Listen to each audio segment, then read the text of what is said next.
Why are we in Afghanistan?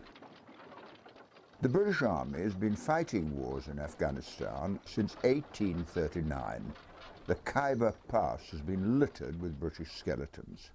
In 329 BC, Alexander the Great crossed the Oxus River into Afghanistan. He was attacked by guerrillas and they stopped his advance towards China.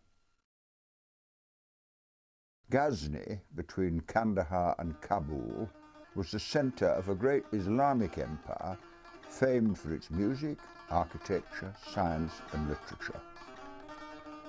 Kandahar and Kabul were once Greek cities called Alexandria, surrounded by orchards and flower gardens. All this was to change in 1839 when the British decided that the Amir Dost Mohammed was too pro-Russian and posed a threat to British India. The British demolished city walls, stole the doors of the Islamic tomb at Ghazni to the tears of the custodians. The British Army of the Indus reached Kandahar. They drove out 6,000 inhabitants and strapped tribal chiefs to field guns to impose order. They were pelted with stones and ran out of food and supplies. The starving British army of 16,500 were forced to retreat from Kabul in the snow. Deprived of their bribes, the Afghans, who were expert guerrilla fighters, fired down the British forces from the mountains. The officers panicked and ride their horses over the sepoy infantry.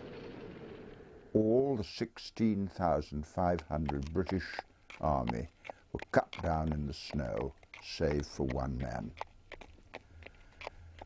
In a punishment raid, the British fought their way back to Kabul and blew up the bazaar of 2,000 shops.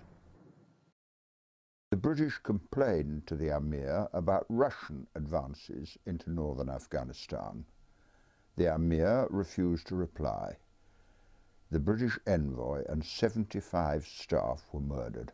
As a reprisal, General Roberts occupied Kabul with a reign of terror, hanging Afghans before the city walls.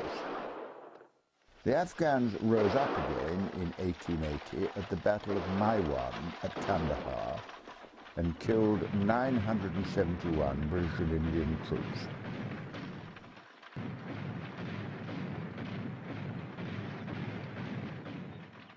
Britain established a new border between India and Afghanistan.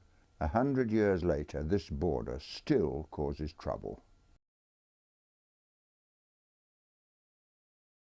In 1919, the pro-British Amir is assassinated by Islamic nationalists.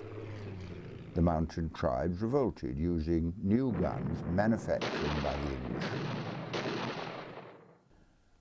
The British then used a new weapon, the Royal Air Force. 20-pound bombs were dropped on Kabul and Jalalabad. The RAF continued to bomb the tribes of the northwest frontier until 1947. Clausewitz, the military thinker of the Napoleonic period, said that a campaign would fail without clear political and military aims. Are we in Afghanistan once again for democracy, women's rights, the defeat of Al-Qaeda, for opium control, or is it oil and gas?